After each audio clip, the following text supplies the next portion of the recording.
AMC is not a movie theater company. It is a high-stakes real estate pawn shop that survived the apocalypse by selling a digital fever dream to a mob of angry teenagers. Most people walk into a cinema expecting to see a story on the screen, but they fail to realize that the most dramatic narrative is actually happening in the ledger books and the dark corners of the internet. We are told that the movie business is about the magic of the silver screen, but for AMC, the magic is a ruthless game of financial survival where the currency is popcorn and the weapon is a meme. Imagine you are standing in the lobby of an AMC multiplex in the middle of a sprawling New Jersey suburb. It is a Friday night and the outside air has sharpened to a biting 45 degrees Fahrenheit. You pull open the heavy gold-tinted glass doors and are immediately hit by a wall of synthetic atmosphere. It is the smell of 12,000 pounds of corn being popped in a single weekend, mixed with the faint metallic scent of ozone from the projectors. The floor beneath your boots is perpetually tacky, a physical record of every cherry-flavored soda spilled since the year 2012. The lighting is low and amber, casting long, dramatic shadows across the faces of a crowd that looks tired. They are here to escape their lives for 2 hours. They believe they are customers.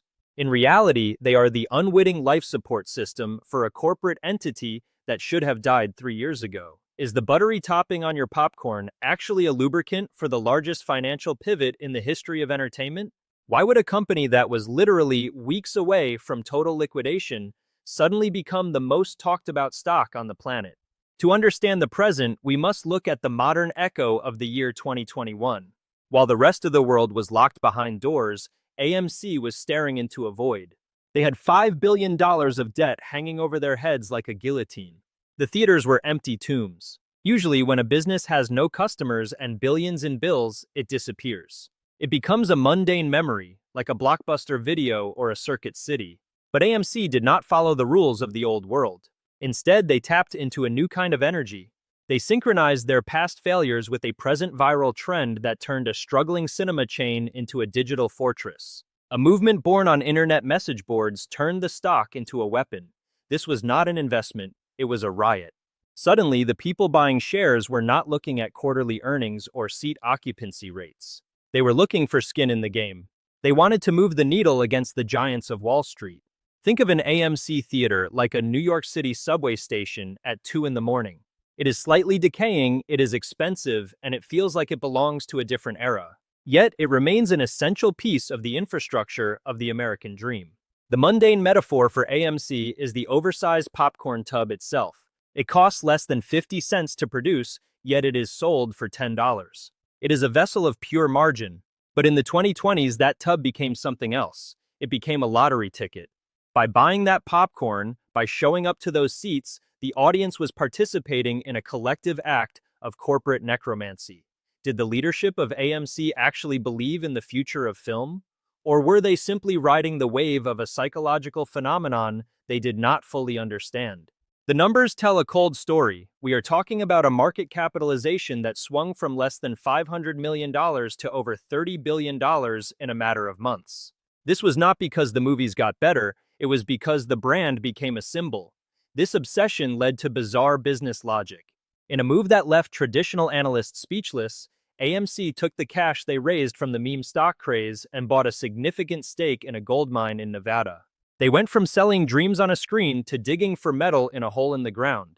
They traded the flickering light of cinema for the cold, hard reality of precious metals. This is the bizarre obsession that defines the modern brand.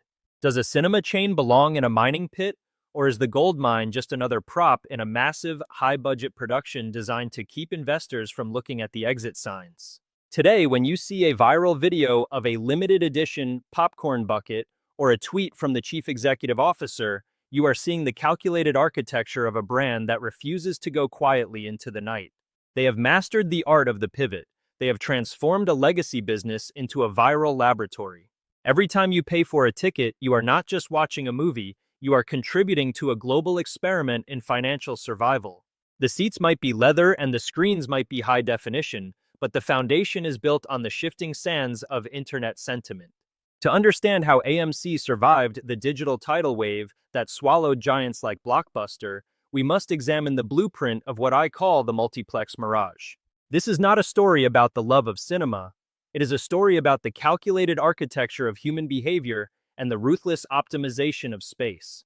When you walk into an AMC theater, you are entering a machine designed to extract maximum value from your presence while providing the illusion of a premium escape. The architects of this brand did not just build theaters, they built a predatory ecosystem that relies on a specific kind of American suburban psychology. The foundation of this blueprint was laid in the sprawl of Middle America. Think of the massive parking lots that stretch for miles outside a suburban mall in Kansas or Texas. In the heat of a 95-degree Fahrenheit afternoon, those asphalt deserts are the first stage of the trap. The AMC building sits at the edge of this desert like a massive windowless fortress. It is designed to be an island of climate-controlled comfort. The blueprint requires that once you cross the threshold, the outside world ceases to exist. There are no clocks, there are no windows. There are only the glowing screens and the rhythmic hum of the air conditioning units. This is the first rule of the Mirage. Total environmental control is the only way to ensure the customer loses track of time and, more importantly, their budget. But why would a company spend hundreds of millions of dollars on reclining leather seats and laser projectors when everyone has a 60-inch television at home? Is it possible that the comfort of the theater is actually a distraction from the deteriorating reality of the business model? The real blueprint of AMC is found in the floor plan of the lobby. If you look at the layout of a modern AMC, you will notice that the path to your screen is never a straight line. You are forced to navigate through a gauntlet of sensory triggers. The concession stand is not a convenience, it is the heart of the engine. In the world of cinema economics, the film itself is a loss leader. The studio takes the lion's share of the ticket price, often up to 70% in the opening weeks. This means that for every $10 ticket sold, AMC might only keep $3. That $3 does not even cover the electricity bill for the massive digital projectors. To find the real profit, you have to look at the 300% markup on a gallon of carbonated sugar water and the astronomical margins on a bag of air-puffed corn. The blueprint of AMC is built on the fact that you will pay $8 for a product that costs the company less than 20 cents to manufacture. This is the bottom line that the architects understood perfectly. The theater is a delivery system for concessions. Every design choice, from the distance between the seats to the volume of the trailers, is calibrated to increase the likelihood of a second trip to the snack bar. This is not a mistake, it is a biological hack. It is a ruthless play for the margins. Why do you think the salt on the popcorn is so finely ground? It is designed to stick to your tongue and trigger a thirst that can only be quenched by a 32-ounce fountain drink. However, the architecture of the 2020s required a new kind of blueprint. The old model of just selling snacks was failing as streaming services began to dominate the culture. The architects needed a way to lock the consumer into a recurring cycle of debt and loyalty. This led to the creation of the AMC Stubs A-List program. On the surface, it looks like a gift to movie lovers. For $20 a month, you can see 3 movies a week. It sounds like a bargain, but in the cold eyes of a strategic analyst, it is a data harvesting operation. By moving the needle from individual ticket sales to a subscription model, AMC gained something more valuable than cash. They gained your data. They know exactly when you arrive, what movies you skip, and whether you are the kind of person who buys a hot dog at 10 o'clock on a Tuesday morning. This data allows them to predict demand with surgical precision, ensuring that they never waste a single kilowatt of energy or a single ounce of popcorn kernels. But is a loyal subscriber base enough to save a company drowning in $5 billion of debt? Or is the subscription model just a way to keep the lights on while the real game is played in the financial markets? The most bizarre part of the modern blueprint is the way AMC transformed its own shareholders into a marketing department. This is the architecture of the meme. In a traditional business, the shareholders are a group of suits in a boardroom in Manhattan. They care about dividends and quarterly growth. But the architects of the new AMC realized that they could bypass the institutions and speak directly to the mob. They turned the brand into a digital identity. They encouraged people to have skin in the game, not because they believed in the balance sheet, but because they wanted to be part of a movement. This led to the strange phenomenon of the APE shares. This was a financial instrument designed to circumvent the traditional rules of stock issuance. It was a clever, some would say desperate, piece of engineering that allowed the company to raise billions of dollars from retail investors who were more interested in internet memes than interest rates. The blueprint of AMC today is a hybrid of the physical and the digital. It is a company that operates theaters but thinks like a social media platform. They have mastered the art of the pivot. When the pandemic threatened to destroy them, they did not just cut costs, they doubled down on the experience. They invested in IMAX screens that are 80 feet tall and sound systems that can vibrate the change out of your pockets. They understood that in a world of infinite digital content, the only thing they could sell was scale. They are selling the feeling of being small in front of something massive. They are selling a communal experience in an increasingly isolated world. Think of the AMC brand like a high-stakes poker player who has lost his initial stake but refuses to leave the table. Instead of folding, he has convinced the entire room to bet on his next hand. The architecture of the brand is now built on the collective belief of millions of people who refuse to let the cinema die. They are not just buying tickets, they are buying a stake in a cultural icon. But as any strategist knows, belief is a volatile currency. If the screens go dark for too long, the mirage will begin to fade. The mundane metaphor for this entire strategy is the reclining seat itself. It is a massive, motorized piece of furniture that takes up twice the space of a traditional theater chair. By installing these seats, AMC actually reduced the number of people they could fit in a single room by nearly 50%. To a traditional accountant, this looks like madness. Why would you cut your capacity in half? But the strategic architect knows the truth. By making the experience premium, you can charge more for the ticket, and, more importantly, you ensure that the person sitting in that seat is comfortable enough to stay for the 3-hour epic and buy the large popcorn and the large soda. It is a trade of volume for margin. It is the ultimate move to move the needle on the bottom line. Is the comfort of a leather recliner worth the risk of a total financial collapse? Or is the luxury simply a velvet shroud for a dying industry? The architecture of AMC is a testament to the power of adaptation. They have survived the rise of television, the invention of the VCR, the birth of the internet, and a global pandemic. They have done this by being more than just a place to watch movies. They have become a master of the psychological and financial pivot.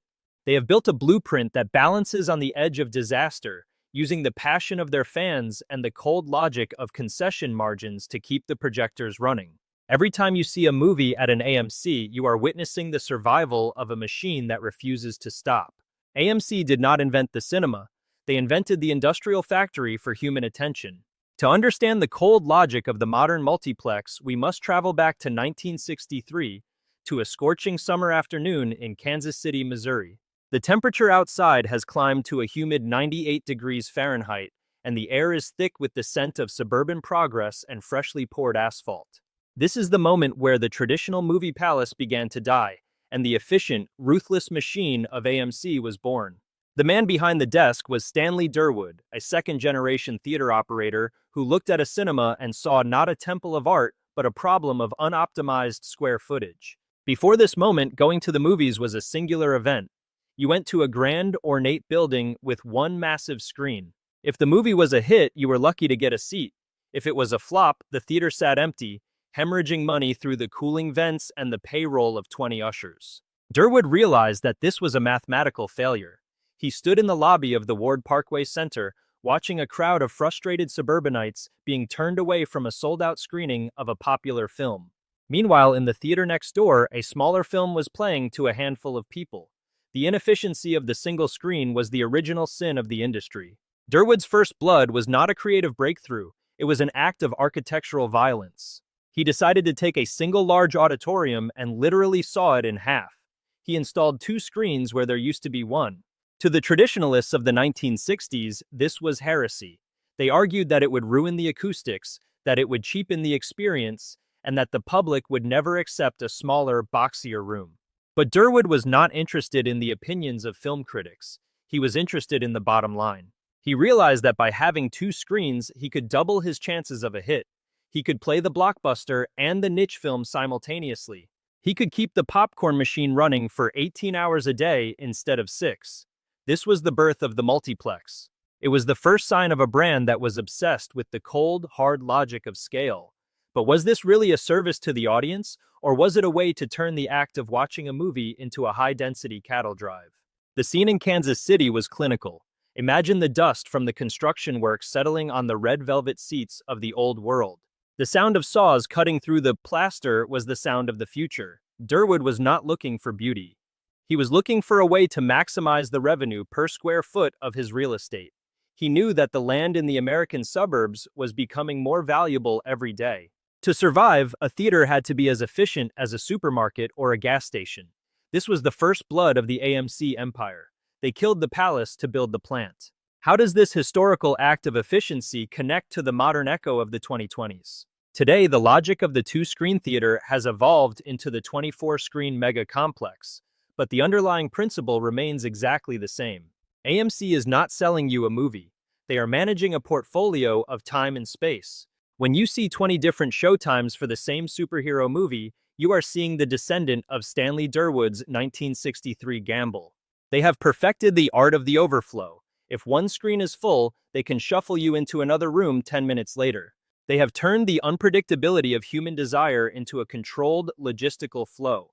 Think of it like a massive airline hub such as Atlanta or Chicago O'Hare. The planes are the movies and the gates are the screens. If a flight is delayed or canceled, the system adjusts to keep the passengers moving toward the gift shop and the food court. This is exactly how an AMC operates. The movie is just the engine that pulls the train of consumers through the lobby. The first blood was the moment the industry realized that the container was more important than the content. Does the quality of the film even matter if the system is designed to sell you a $12 soda regardless of what is on the screen? Why do we continue to support a brand that prioritized the destruction of the grand cinema experience in favor of a box in a mall? The data-driven realism of this period is staggering. By the mid-1960s, Durwood's company, then known as American Royal Cinema, began to see profit margins that the industry had never seen before. While single-screen theaters were closing across the country, AMC was expanding. They were not expanding because their movies were better. They were expanding because their math was better. They had skin in the game in the most literal sense. They owned the land, they owned the buildings, and they owned the attention of the growing suburban middle class. The transition from a regional player to a national powerhouse was fueled by this obsession with density. Durwood would walk through his theaters with a stopwatch, measuring how long it took for a crowd to clear out so the next group could be ushered in. He was obsessed with the friction of human movement. Every second a seat was empty was a second that the real estate was not performing. Growth is often mistaken for success. In the cold world of corporate strategy, growth is frequently a desperate race to become too large to be destroyed. By the mid-2010s, AMC was no longer content with being a dominant player in the American suburbs. They wanted to become the gravity around which the entire global film industry orbited. This was the era of the expansion engine, a period of aggressive, debt-fueled acquisitions that transformed a theater chain into a geopolitical entity. The strategy was simple but terrifying. They would buy every major competitor until the Hollywood studios had no choice but to accept their terms. Imagine a high-rise boardroom in Beijing in the year 2012. The air inside is still and carries the faint scent of expensive tea and ozone from high-end air filtration systems. This was the moment the Wanda Group, a Chinese conglomerate, injected $2.6 billion into AMC.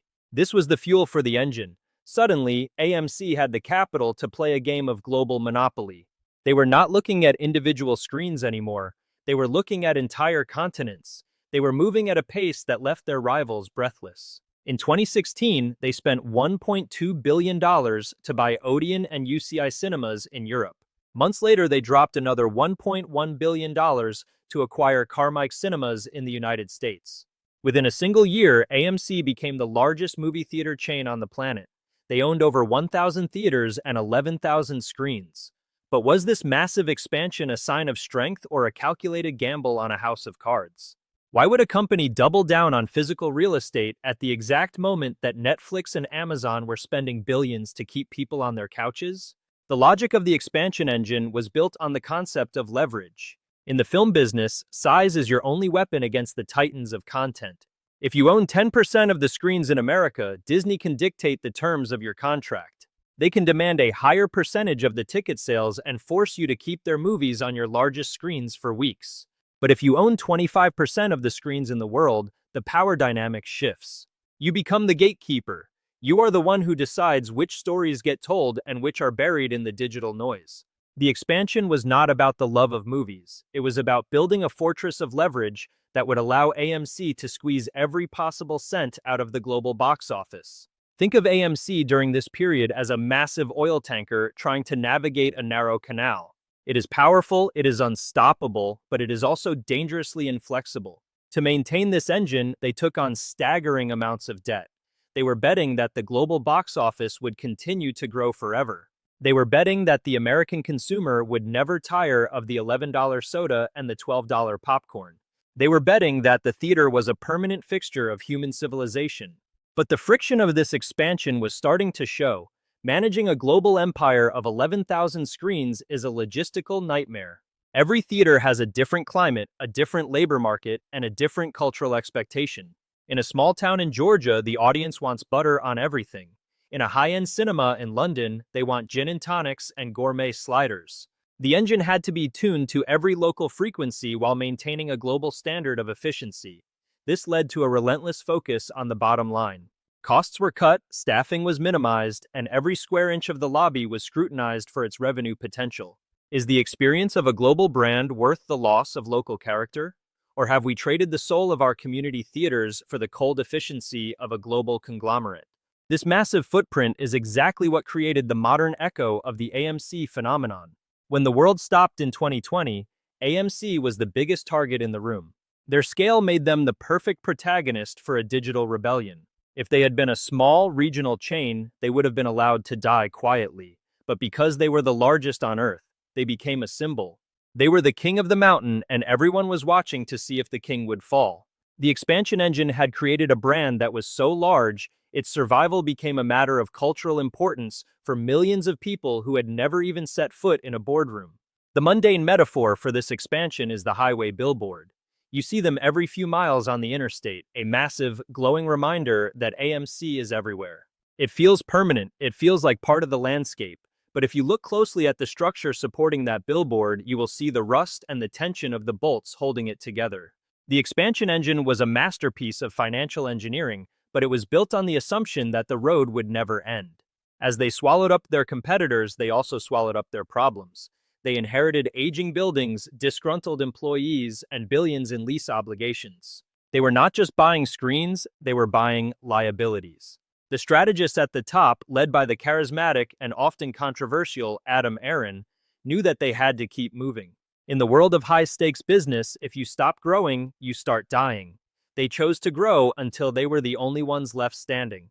Did the architects of this expansion realize they were building a trap for themselves? Or was the goal always to become so big that the government or the public would have no choice but to save them? The data is clear. By 2019, AMC was generating over $5 billion in annual revenue. They were the undisputed heavyweight champion of the cinema world. But the debt was a silent predator, lurking in the shadows of the balance sheet.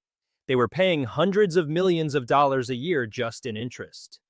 The expansion engine was running hot, consuming vast amounts of cash just to stay in place. This was the ruthless win. They had conquered the world, but the cost of the victory was a financial burden that threatened to crush them at the first sign of trouble. Today, when you walk into an AMC anywhere in the world, from Los Angeles to Madrid, you are walking into the result of this global conquest. The consistency of the experience is the product of the expansion engine. The fact that you can use your loyalty points in multiple countries is a testament to the scale they achieved. But as you sit in that reclining chair, remember that the ground beneath you is built on a mountain of debt and a series of high-stakes bets that nearly ended in total collapse. The expansion was the engine of their glory, but it was also the weight that nearly pulled them into the abyss. AMC did not fight a war over the preservation of cinema as an art form. They fought a war over the right to hold the American consumer hostage for a 90-day window of exclusivity. To the strategic mastermind, a movie is not a story. It is a perishable commodity with a strictly controlled shelf life. In the spring of 2020, while the rest of the world was worrying about a virus, the executive offices of AMC were the site of a cold-blooded corporate insurgency. This was the moment the brand decided to declare war on the very hand that fed it. The enemy was not another theater chain. The enemy was the studio system itself, specifically the titan known as Universal Pictures. Imagine a silent, high-tech office in Leawood, Kansas, in late April of 2020. The morning air outside is a crisp 52 degrees Fahrenheit. Inside, Adam Aron, the chief executive officer of AMC, is staring at a computer screen. The silence of the empty theaters across the country is deafening.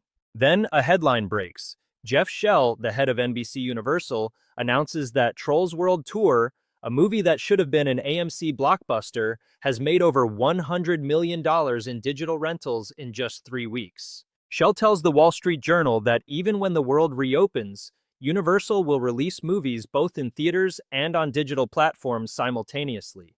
This was not just a press release, it was a declaration of obsolescence. If the studios could bypass the theaters and go straight to the living room, the multi-billion-dollar infrastructure of AMC would become nothing more than a collection of expensive, darkened warehouses. Aaron's response was not a polite phone call or a request for a meeting. It was a scorched earth maneuver. He drafted a letter that sent shockwaves through the industry. He stated that effective immediately, AMC would no longer play any Universal Pictures movies in any of its theaters worldwide. This was the corporate equivalent of a nuclear strike. Imagine the audacity. A company on the verge of bankruptcy with zero revenue and billions in debt, telling one of the most powerful movie studios in history to stay away. Why would a drowning man try to pick a fight with the person holding the life raft? Is it possible that the threat of irrelevance was more terrifying to AMC than the threat of total liquidation? The analysis of this bloodbath reveals the cold logic of the gatekeeper. AMC knew that their only power lay in their monopoly over the first-run experience. The 90-day window was the wall that protected their $10 popcorn and their $8 sodas. If that wall crumbled, the entire business model would wash away. By banning Universal, Aaron was not just protecting a schedule. He was protecting the psychological barrier that makes a movie feel like an event. He was betting that the studios needed the massive, concentrated revenue of a global theatrical release more than they needed the convenience of digital streaming. The battle raged for months. It was a game of chicken played at the highest levels of global finance. Every other studio was watching, waiting to see if AMC would blink. If Universal won, the theatrical window would vanish forever. But AMC had skin in the game that the studios did not. They had the physical locations, they had the screens. And most importantly, they had the loyalty of the suburban families who still wanted a reason to leave the house. In July of 2020, the war ended with a revolutionary and Bijonghan deal. Universal and AMC signed a multi-year agreement that shattered the traditional 90-day window. In its place was a new, dynamic system. Universal could put a movie on digital platforms after just 17 days of theatrical play. In exchange, AMC would get a cut of the digital revenue. This was the first time in history a theater chain would profit from a movie being watched at home. Was this a victory for AMC? Or did they simply sign the death warrant of the traditional cinema experience in exchange for a temporary injection of cash? Why would the king of theaters agree to let the movies leave the building after only 3 weekends? The modern echo of this bloodbath is found in the way we consume entertainment today. This deal changed the needle for the entire industry. It paved the way for the day and date releases we see on HBO Max and Disney+. But for AMC, it was a strategic masterstroke of survival. They realized that they could no longer be just a landlord. They had to become a partner in the entire life cycle of the content. This ruthless war proved that AMC was willing to destroy its own relationships to ensure its place at the table. Think of the theatrical window like a toll booth on a bridge. For decades, the theaters owned the bridge. If you wanted to see the movie, you had to pay the toll and buy the popcorn. Universal tried to build a ferry to take people across the river for free. AMC responded by threatening to blow up the bridge entirely. In the end, they agreed to let the ferry run, but only if they got a piece of every ticket sold on the boat. The mundane metaphor for this conflict is the relationship between a grocery store and a major food brand. Imagine if Walmart told Coca-Cola that they could only sell their soda in Walmart stores for the first month, and if Coke sold it anywhere else, Walmart would pull every Coke product off the shelves. It is an exercise in raw, unadulterated market power. AMC used its massive scale as a blunt instrument to force a multi-billion-dollar conglomerate to the negotiating table. But the war did not stop there. The lessons learned in the battle with Universal were applied to the most recent and perhaps most bizarre move in AMC history. In 2023, when the major studios were hesitant to release big films during the labor strikes, AMC did something unprecedented. They made a direct deal with Taylor Swift to distribute her Eras Tour concert film. They became the studio. They took the 64% of the ticket revenue that usually goes to Disney or Warner Brothers, and they kept a massive chunk of it for themselves. They turned the distribution model on its head. Did the studios realize that by fighting AMC in 2020, they were training their own replacement? Or is the direct distribution of concert films just a temporary distraction from the inevitable decline of the blockbuster? The hard reality is that AMC has transformed from a passive exhibitor into a ruthless predator in the content space. They are no longer content to wait for the studios to give them permission to exist. They are using their 11,000 screens as a weapon to dictate terms to the entire world of entertainment. When you see a concert film or a limited release at an AMC today, you are seeing the spoils of the war of 2020. You are seeing a brand that learned how to fight in the trenches and realized that in a bloodbath, the one who is willing to lose everything is often the one who wins. This obsession with control is what keeps the lights on. Every time you walk past the posters in the lobby, remember that those images are the result of intense, high-stakes negotiations where the threat of total exclusion is always on the table. AMC is not just a place to see movies. It is a fortress that was defended with a ferocity that surprised the entire world. They proved that even a company with $5 billion of debt can win a war if they are brave enough to pull the trigger. Every empire is built on a mountain of debt, but the debt of AMC is a living, breathing entity that demands a constant, ritualistic sacrifice. In the world of high finance, there is a term called the cost of capital. For AMC, the cost of staying alive was not just measured in interest rates or bond yields. It was measured in the erosion of trust and the systematic dilution of the very people who saved them. To the strategic analyst, this is the most chilling chapter of the saga. This is the systemic debt, a friction that occurs when the reality of a business model can no longer support the weight of its own survival. Imagine the inside of a nondescript office building in the middle of a sweltering August in 2022. The temperature in Kansas City has spiked to a miserable 96 degrees Fahrenheit. The air is heavy with the kind of Midwestern humidity that makes your clothes stick to your skin like a second layer of plastic. Inside the executive suite, the atmosphere is even more pressurized.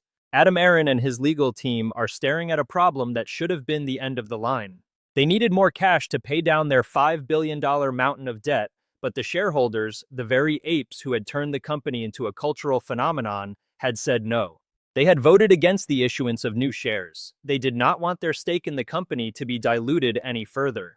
In a traditional company, this is where the story ends. You respect the vote of the owners, you tighten your belt, and you wait for the inevitable bankruptcy filing.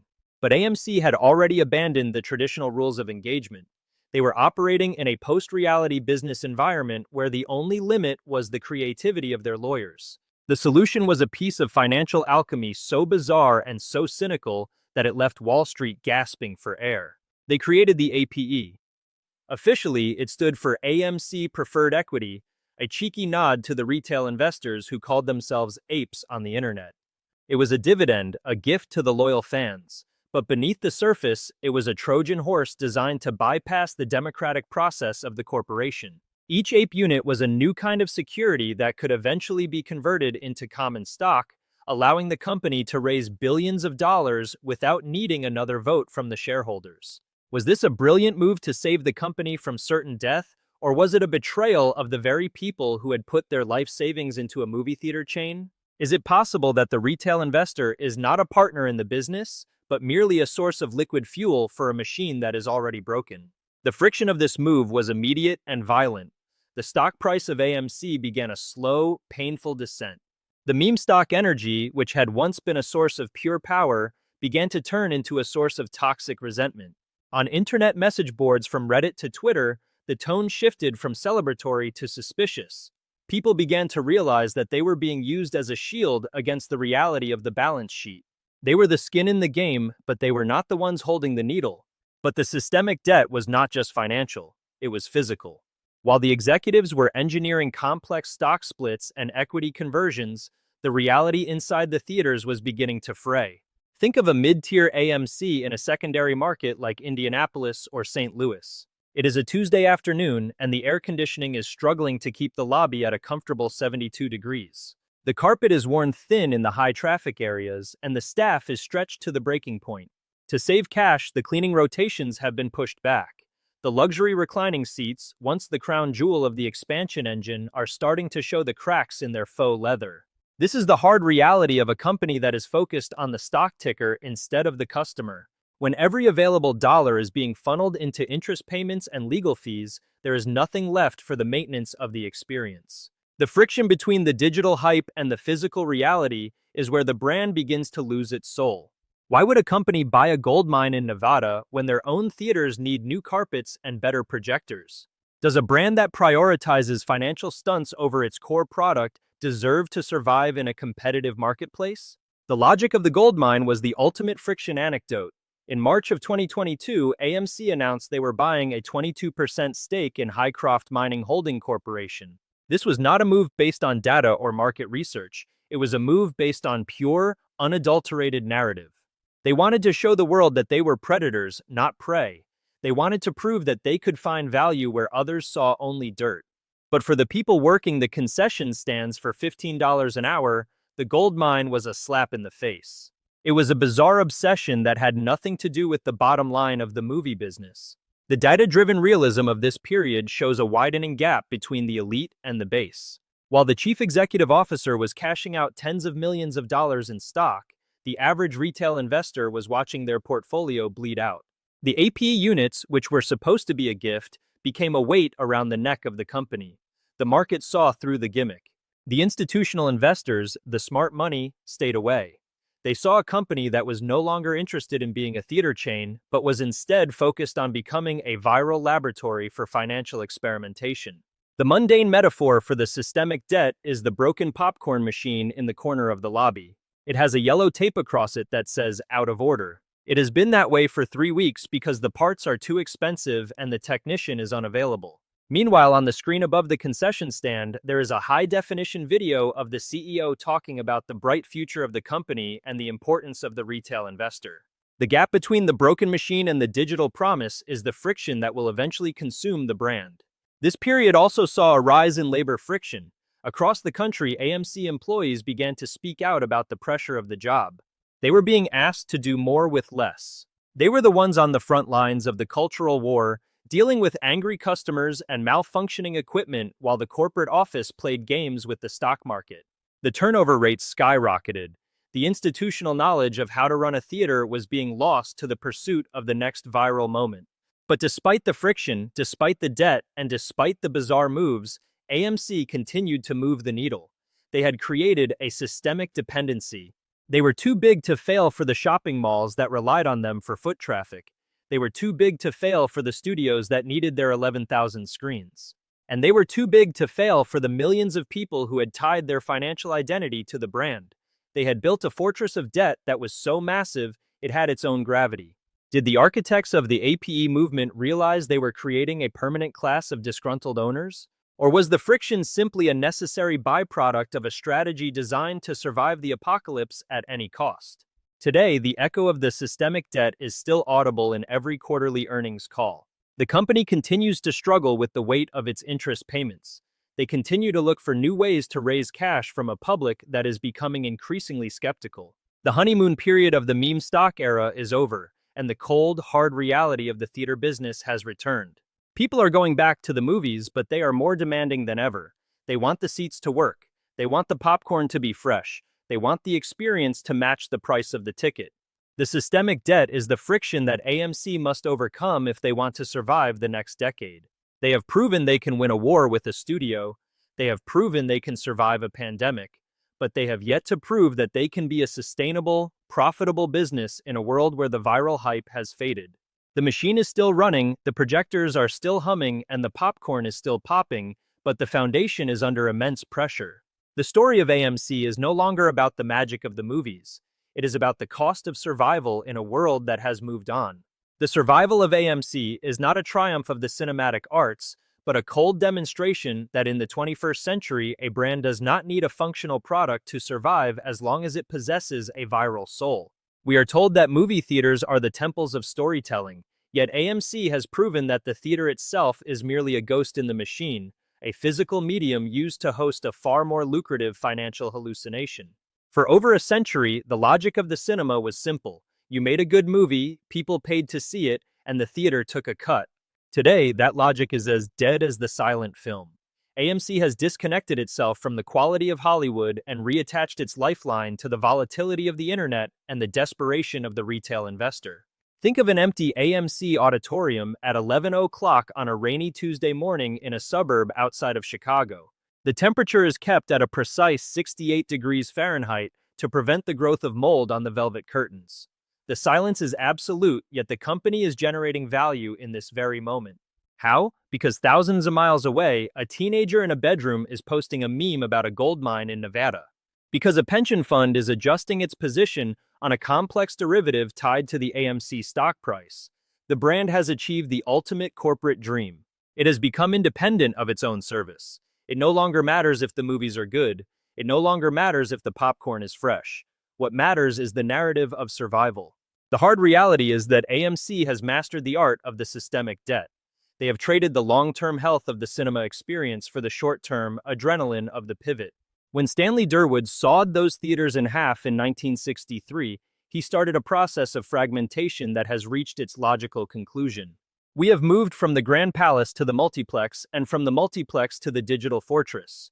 The brand is now a collection of leverage, a monument to the fact that if you are big enough, you can bend the rules of gravity.